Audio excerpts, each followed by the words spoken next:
Some big breaking news coming out of the true crime world. Some good news. This tech age that we're living in is doing some good, and this should happen more often. I don't know if you guys have been watching the yogurt shop murders at all, man. It makes absolutely no sense, that whole DNA situation, that the feds are keeping quiet and not cooperating, helping them identify whose DNA that is. It makes no sense at all. Comment if you've watched that show, your thoughts, or that documentary, I'm sorry, on HBO Max, your thoughts about it all.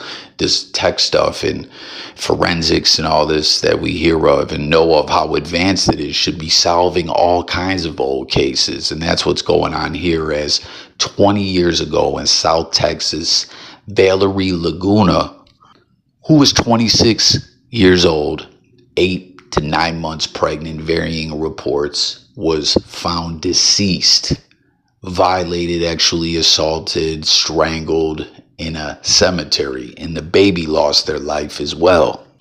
And for years, this was a case that they wanted to solve. They wanted to stop it from going cold. They offered rewards. At one point in time, there was up to $6,000 of reward money put out there to the public.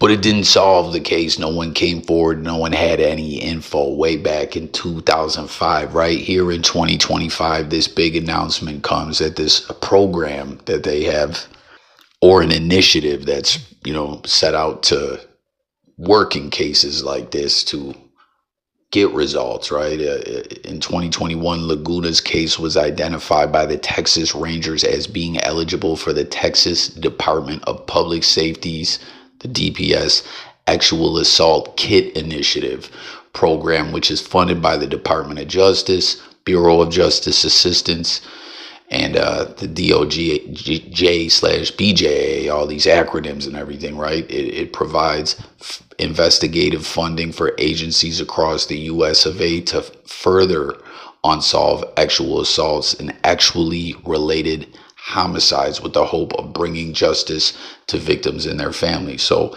they had, a couple pieces of DNA, and over the years, as technology advanced, they were submitting it or whatever. And there's this initiative out there in Texas now that is set to get results, as I stated, in cases like this. And it's kind of crazy.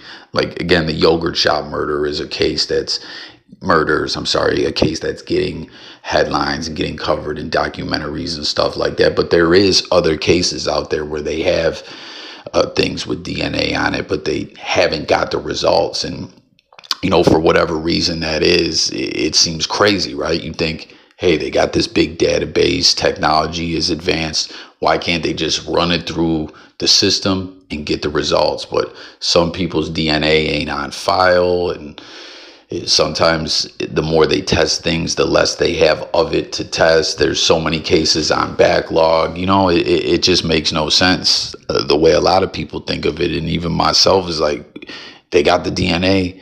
It should be an easy arrest, but it just always doesn't happen that way. And it's pretty whack, man. You know what I mean? I comment your thoughts about that, about DNA, and like, not just the cases and the overload of them, and the samples not always matching someone in the system. Sometimes it's just a matter of so many cases on a big old list, if you will, and they don't got time to get through them all. So they're putting these little initiatives together, trying to break through and get results in all these cases. As we've seen since DNA has come into play, there's been people set free who were convicted but were truly innocent. And then you got cases like this where the person was a question mark and is, which is the same thing in the yogurt shop cases. And that just really gets me upset, man, that the feds are essentially covering it up. It just is some old bullshit.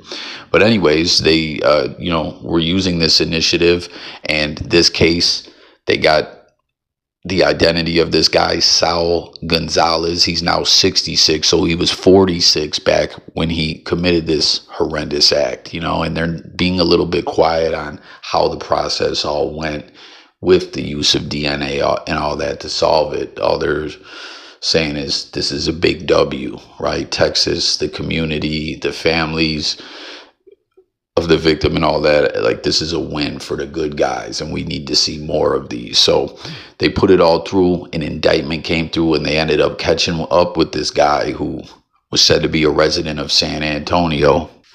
But they tracked him down, arrested him without incident, and he's in custody, hit with $1 million bail. I'm surprised they gave this sack of garbage bail at all, right? 20 years. He's been living free. Obviously, a sick son of a bitch. Is there other victims? Will they crack any other cases? Because we know how it goes, right? Typically, these evil bastards that do these kind of things don't stop, especially if they get away with it. This isn't like a guy that the heat was on him and he was under a microscope and he might have fell back and chilled out. No, this is someone who violated and offed this pregnant woman in her pretty much fully grown baby, ready to be born at any time, and either dumped her in the cemetery or that's where he had attacked her. We're not sure. Once again, they're just being quiet about it all as the case has to hit court. They're just announcing the win for the good guys, and that is good news. But it's just kind of shocking that he has a bail at all. Do you guys feel me on that? So hopefully we start seeing more initiatives go down like this. Other states all over the country solving some of these cold cases or whatever where there is DNA on file. Once again, just like the yogurt shop murders, you got DNA, you got the technology. Like, let's put the work in, let's get it done, let's get justice. And hopefully this can do some good to help the victim's family and the community as well. Because once again, this wasn't a case that just was forgot about. People demanded answers, and law enforcement tried to not let it fall out of focus, So I don't know. Big news. So subscribe to the channel. Stay tuned for updates on this. Once again, this should secure a conviction, and maybe it could solve other cases or whatever. Who knows? The possibilities of this arrest and everything aren't exactly clear at this point. They're keeping quiet and getting ready to convict this bastard. Could he get the D penalty? Who knows? Subscribe. Let's talk about it. Have you filed this case? Are you from Texas? Do you remember this case? Let's talk about it all in the comments. And again, hopefully this sets precedents for more similar cases to get solved. Again, everyone thinks just because the technology's there, everything is plain and simple as, oh, they're going to get someone. There's so many cases.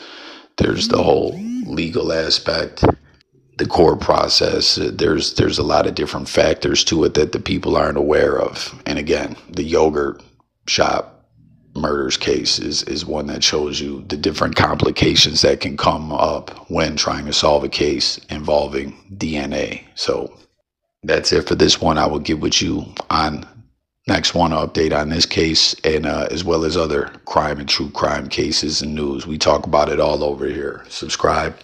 RIP to this woman. Thoughts, prayers out to her family and the community. And I'm out of here.